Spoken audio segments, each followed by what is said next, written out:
What would you say if I told you that Mrs. Lucas was going to have a baby? I'd say she had a younger man in her life. Okay. Would you believe it if I told you that Mrs. Lucas is pregnant? Huh? Pregnant? Well, Yeah. That's impossible. Yeah. Pregnant. Yeah, I know what you mean. A woman her age. You know. I'm not surprised about Miss Lucas. I'm talking about you. I just didn't, I just didn't realize that at your age that, your boys could still swim. My boys could still swim? Baggage and 30 years at the airline. Hello, everyone. Don't adjust your seats. Well, whatever. Screens. This is not Charlie Rose. This is Dougie Doug, actor, producer, director, entrepreneur, world-class figure skater, and gynecologist. And we're here at the show, and we're here to interview people who are interesting and who don't cost much. At any rate, we have an author here by the name of Art Garfield, and he's our first guest, and he's a fantastic gentleman who wrote this book, Power Was My Mentor, How America's Favorite TV Dad Helped Me to See the Big Picture. First, hey, hello, Arthur. Good, I'm Art, sorry. Mama calls him Art, Arthur. Hey, Doug. Hey, Doug. My first question, thank you. My first question is, who is this America's TV dad? Is it, you referring to Caitlyn Jenner? No! That's America's favorite TV dad now. You know, television has changed a tad. He's probably America's favorite TV mom now. Oh, I'm sorry. That's right. I forgot. That was incorrect. Yeah. That was incorrect. I apologize. So who are you talking about when you talk about America's favorite TV dad, I know man. who you're talking about.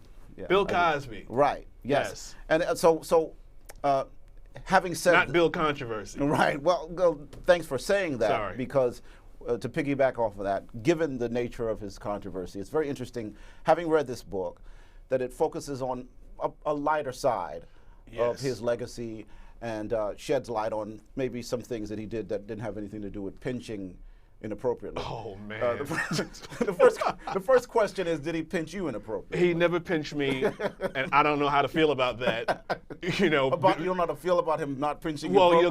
given the the exposure that all the other people have, have gotten from that, Well, this is true. All I did was write a book, a positive book. Well, I'm glad that you wrote it because, and I'm glad that it's in proper English. Power was my mentor, because you could have wrote it in black vernacular. You could have wrote "Power be my mentor," and then it would have But how do you feel about that? Being a writer that writes in doesn't write in black vernacular. Are you a black writer? You can it's a pretty controversy. You're a black writer. You're a writer. This discourse. I'm a black man who's a writer, which makes me a black writer. Right. So I'm glad we got that settled. Your book has a very interesting cover. It has an image of a microphone and a pen underneath it. So what is the meaning of that particular symbol? Well, the symbolism is, I'm a stand-up comedian as you are yourself. Yes. And I transitioned to writing. So the symbolism means from the stage to the page. I see. That's very clever, by the way. From the stage to the page. Yes, well, thank you. That's what you should have named this book. From the stage to the page. And that power was my mentor. Because then it would have been able to translate beyond, the thing with the pinching and the drugging, and the drugging and the pinching. I'm just kidding. No, it's a great book. It's a great book, and when people read the book, they'll see what you mean by power. And not only that, but I wrote this book and created that cover prior to the controversy. Right. That's important to know. Yeah. Because if I would have known that this other stuff would have been coming up, it might have been a baseball bat with a pen at the bottom of it or something like that. I don't know. Or a woman's behind. Or a woman's behind. There's a big fat ass on where the microphone is. That's right. And then it could be, power was my incentive.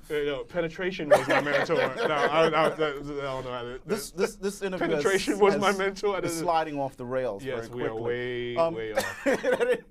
But speaking of being a stand-up comedian, how, which we didn't speak of it, I just needed to get away from the butt thing. Yes. But as a stand-up comedian, how did you transition from being that to writing for Bill Cosby, which is obviously a very impressive credential? Yeah, I mean, I started off as the warm-up comedian for the show, and the warm-up comedian is the guy who's up in the stands with the audience during the taping of the show to keep the audience intrigued and excited and awake and involved with the show and the storyline, and to keep them laughing in between all the the long delays sometimes that happen in between takes. Well, as far as the timeline is concerned, take me through the steps of how that happened. Or take the audience through the steps of how that happened. Okay, well, I was listen, I was watching TV one night.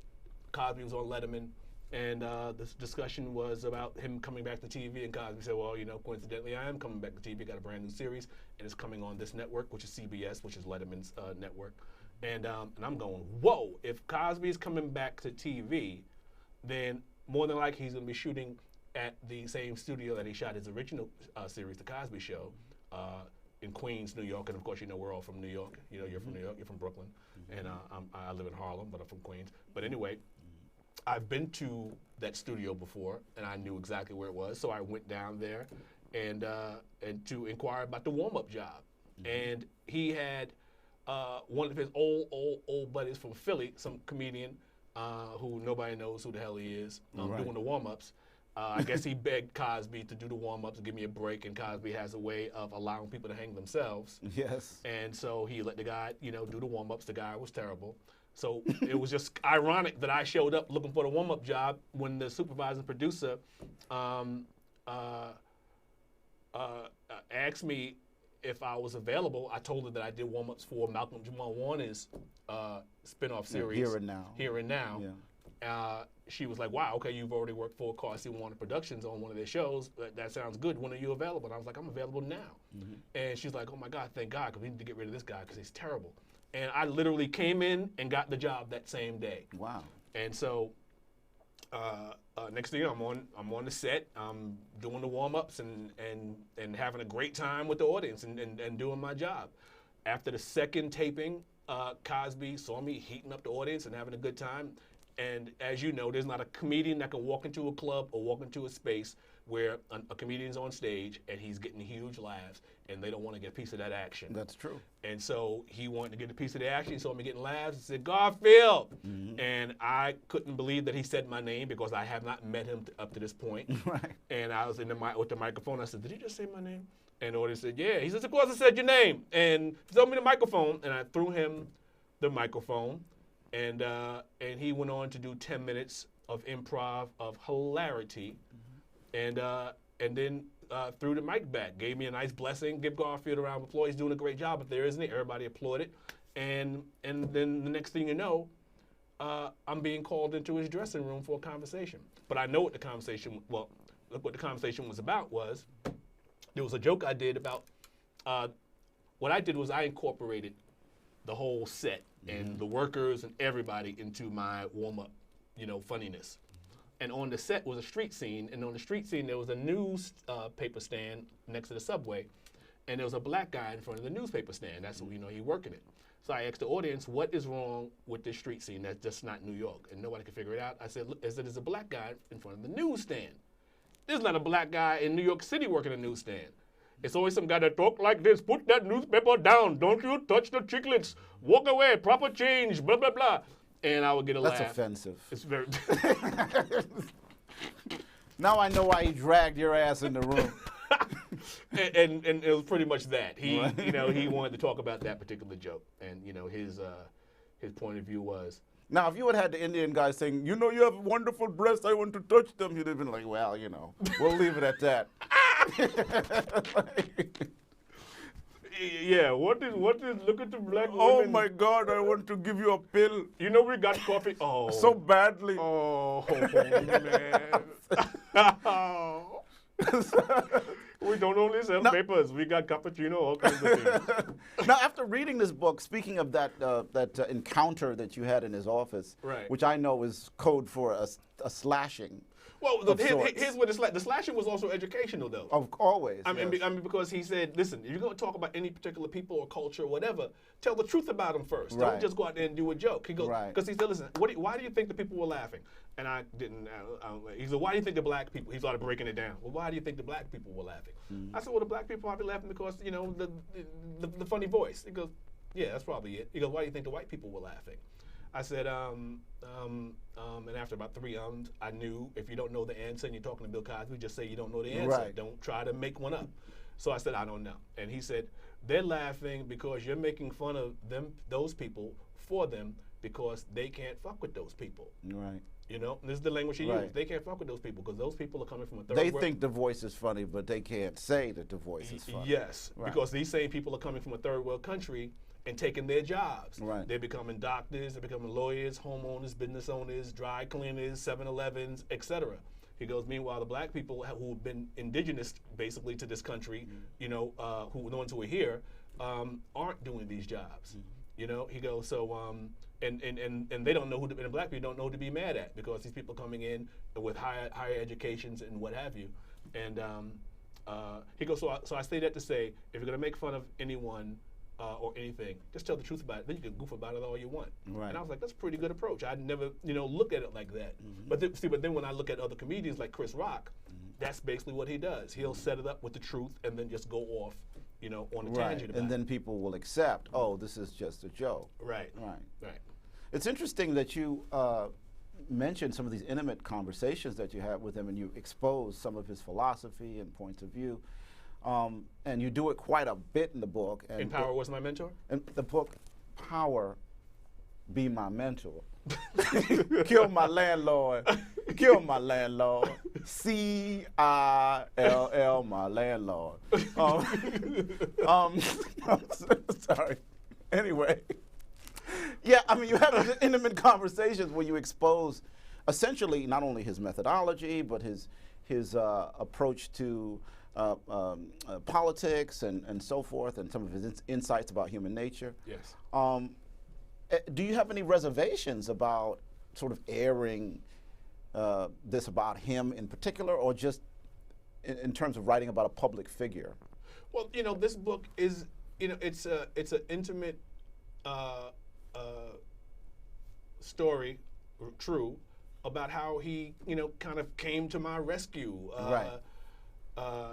And so, I mean, there's nothing tawdry in there. My experience wasn't tawdry, so there's nothing bad. It was a fantastic experience. Right. I went from being the warm-up comedian to being invited to watch the process of the show. Yes. By him. And he said, but there were bumps in that process. I mean, some really serious bumps you mentioned in the book, and you did get into a political web and tangle, and you were also fired as well. Yes. Not from the writing staff, but as the warm-up comedian, yes. which is very interesting. Like, the book is not only about him, but it's also about the industry. Yes. And so what were the things that you found that were shocking or interesting about the television industry? Because it's a great book for people who want to be television writers, irrespective of their race or what have you. No, what I learned is they don't like our black asses. That's what I learned. They ain't like him, and they don't. Right. They don't. There's something about the TV. From my observation, that it's a very coveted world. Right. And a lot of checks. A lot of and checks. A lot of people that want them. Yes, big checks. And would prefer you not have. And they like to circulate it within themselves. Indeed, yeah. And so that's one of the things I've learned because just the idea of me having the audacity and notion of wanting to be a writer on that show, yes. Made them, to their chagrin. It was like, how dare you? How dare you want to aspire to be a part of what we do? Yeah, I mean, and you were audacious. I mean, you essentially inserted yourself. I mean, you didn't really insert. I mean, you were invited by Mr. Cosby after you were fired to participate in the and to observe the production and be in the writers' room, which is really, in retrospect, a very coveted opportunity. Very. I mean, for people who are professional writers, they would like to be there for free. Yes. So were you naive and didn't realize, like, really where you were and what you were confronting? I did not know the full gravity of what I was throwing myself into, but what I did know that was I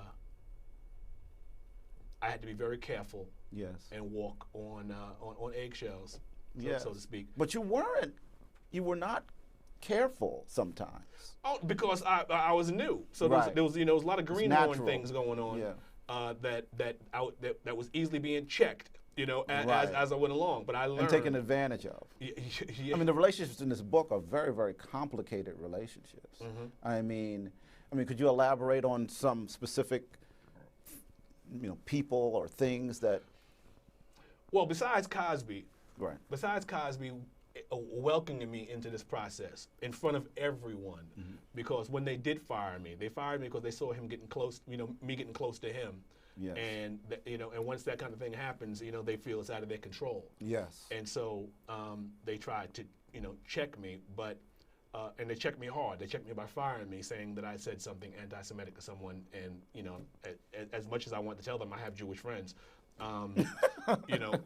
there was no space for me. I have a black friend. There was no. I could look at these. I love the blacks. Yes, let me call my friend Ira. Let me put Ira on the phone. Can Ira show and vouch for me? Anyway. I know what you're referring to, and if anybody ever really examined that part of the book, they would see that it was some chicanery Big time. going on. Big there. time. And so, essentially what happened was Cosby recognized me. I showed up. I took advantage of him allowing me to watch the process of his show. And I showed up at a writers' meeting with everybody else, with the whole cast and everything, which was odd. The person who fired me saw me sitting in the room and was like, what the fuck is he doing here? Right. And Cosby came into the writers, the read-through with the whole cast, you and everybody, Felicia Rashad, Madeline Kahn, Takia, Christophe Kema, and I was sitting in the back trying to be inconspicuous because I knew I was fired, but It's the right move for a fired person. But showing up. How y'all doing? Power be my mentor.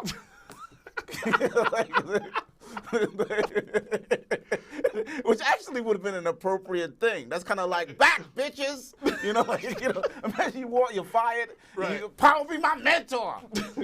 That's why I'm here. That would have been very cool. Yeah, well, my mentor walked into the meeting and he did his joke. Remember how he used to do a joke and crack the whole room apart?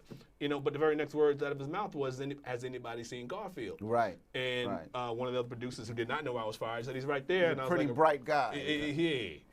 And then that was it. That solidified my presence, on the Yes, it did. on the set to the dismay of those who fired me.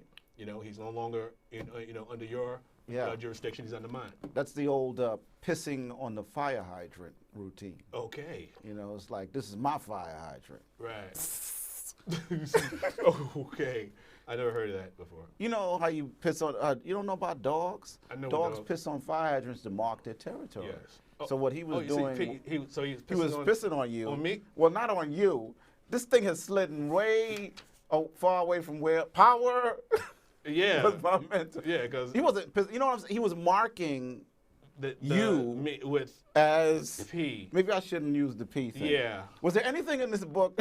Yeah, especially in light of everything that's But do going you on around understand him. what Now I'm the one. So You're now right, you're I'm right. the one who got peed on. Maybe I can go and tell people. Well, I think I got peed on. But you could Does do that it. count? But you can do it like I was peed on, metaphorically. Metaphorically. You know what I mean? I was peed on. And maybe you could get some money for that. Yeah. There's certain details in this book that you agonized over including. Besides being peed on. Like you wrote about me, which was very strange. Well, you were Very strange. you were an integral part of my existence on that set because you and I were friends prior to the show. That's we true. we were very familiar with each other. We were friends. Yes. And so I really did not know that you were on the show. Oh, that's interesting. Until that's deep. Yeah, until I was in the audience with the microphone and about Really? to the warm-ups, and you came onto the set when they introduced everybody, and I'm like, oh, that's sad. That Gee. they did no marketing whatsoever of my participation. Well, not they did any That's marketing. happened to me before countless times. when films and television products, and I feel really depressed about that. But enough about me. No, but the bigger Let's picture is discuss you. the show wasn't about you. So What do you mean? it It was Cosby. peripherally about me, Right. but not directly. Yes. But it was a blessing to me that you were there.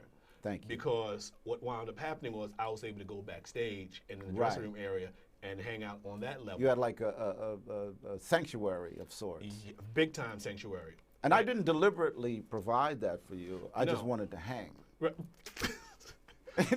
I didn't know that's where you. Well, I had you- no you were idea headed. because reading the book, I realized you were under enormous distress. Yes. I mean, having had worked in television, film, whatever, for so long at such a tender age, Yes. I wasn't really conscious of people under that kind of anxiety and stress because Yes. to me, being on a set was just second nature. As a matter of fact, I was much more comfortable on a set than I was maybe in real life. Right. So I was like, so I didn't really notice, and I didn't assume that you were as anxious as you were. From reading this book, Well, you because see, I didn't want to. It wasn't my place to put that on you. You were my friend. Right. This is in a professional capacity. right, And I'm a grown ass man. right, So I wasn't going to come to you or anyone, with whatever anxieties that I was experiencing while I was there. My whole purpose was to get along and try to absorb whatever is going on this show and see how I can fit in. So, but your facilitation as my friend and professionally, recognizing why I was there, and that the opportunity, was something a lot bigger than our friendship. You created that haven, you created that comfort zone, for me to be able to navigate and stroll around there, and be comfortable. but let's get real because people talk about. I wasn't just kissing your ass just now, was I? No, Okay. but you were peeing on me though. Sorry, man. Sorry. Well, let's get real about the industry. I mean, you talk about sort of the subtle racial hostility, but there was also overt expressions of race hate, I would say. I think it qualifies as race hate. There were people on the show who basically directly, I guess we shouldn't talk about what role this person played, but that said directly, look, black people are not qualified to write, straight up. Well, further on during my tenure there during that season, I had, because I'm watching the show and observing the show, I have access to the scripts and I know the characters because I'm watching every day. I also am communicating with some of the writers who were friendly to me. Excuse me.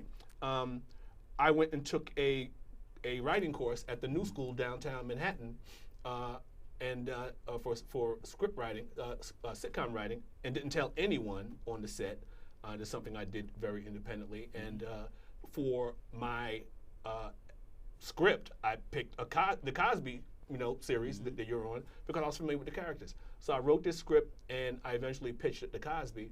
By this time we were, we had a rapport going on, and I would practically hang with him every day, and you yourself.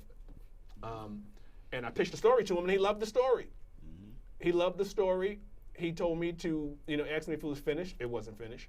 And he goes, come in tomorrow and tell the showrunner that about this idea, and tell him that I sent you. And I'm like, no, he hates me. I'm not gonna, he's wondering why I'm still here because he was there when I got fired. He was part of that crew of firing. So I don't want to pitch this to him. He's not going to be open. Tell him, Cosby said, tell him I told you to come and talk to him. So between that and me going home and finishing the script because it was not done, by the time I got in the next day, I would usually arrive typically every day with the whole crew, staff and crew at 9 o'clock in the morning. This particular day, I came in at 12 because I was up all night long finishing this script. I see. And so when I came in, the stage manager came looking for me. Garfield, where are you? Mr. Cosby's looking for you. I'm like, looking for me for what? He goes, something about some script you wrote. I'm like, what? When I finally caught up with Cosby, he's like, yo, come here. I'm like a little boy yelling, whispering to me, come here. And he goes, did you bring a script? And I was like, no, it's at home. But he goes, bring it in and get your money. I'm like, what are you talking about? He goes, I pitched it. They love it. Come and get your money. I'm like, blew my mind. I pitched it to him one day. He pitched it the next day. It was sold. sold. So, what was your original question? Well, I mean, I talked about the overtness. Yes. And because I think you went on a stream of consciousness because And you were talking leading about, to you were talking the about the white runner. showrunner You were talking who about, disliked you. Yes. And his particular commentary Yes, to you, which was to me qualifies as race hate. yes, because I now, had to say that twice. now that I had a script that was in the pipeline, Uh-huh. his thing was, how come you didn't come to me, the showrunner? How Right. come you didn't come to me with this? Directly. So now he Yes. has an additional grudge against you. Yes. Not only did I write a script, but I didn't bring it to him. Yeah, but he's saying that while he's been looking at you like he wants to stab you. Exactly. Now, Just a little show business inside you. yes. Why didn't you come to me, the person who wants to stab you? Exactly. And in my mind, I'm saying because if I would have brought it to you, it would have never Right, got done. of course. I took it to. Of I took course. it to the person who I know would at least Right. consider it. Yeah, you did what a person who is trying to enter into the business and to get a shot needs to do, which is to be ingenious Yes. about the way you approach things and to Yes. not be straightforward because you'll end up on the boulevard of broken dreams. Continue. And within this conversation with the showrunner about my script, Yes. he went on to, and it's detailed in the book more so than what I'm going to bullet point right now. Mm-hmm. He said, I know why you didn't come to me, because if you would have came to me, it would have never gotten Right. done. His racism he finally just let it out. he was like a Republican, trying to, cover up, their Right. hate for black people. Right, and you know. and little girls. And and little girls. Their love for little girls. They hate for black people, their love for little girls. right. Right. Their sacrifices. Right. Yes. And so, he said things like, listen, I got a stack of scripts behind me from black Right. writers. None of them are any good. Why Right. don't you go write for the Wayans trying to get in your head, brothers? yeah. All that kind of stuff. And essentially trying to get in my head. But Yeah. I'm, being a grown ass man, I was a couple of steps ahead of all Right. that. And I knew that he was trying to get me to go there. He was trying to get Belittle me to you and make you angry. go, trying to make me go black.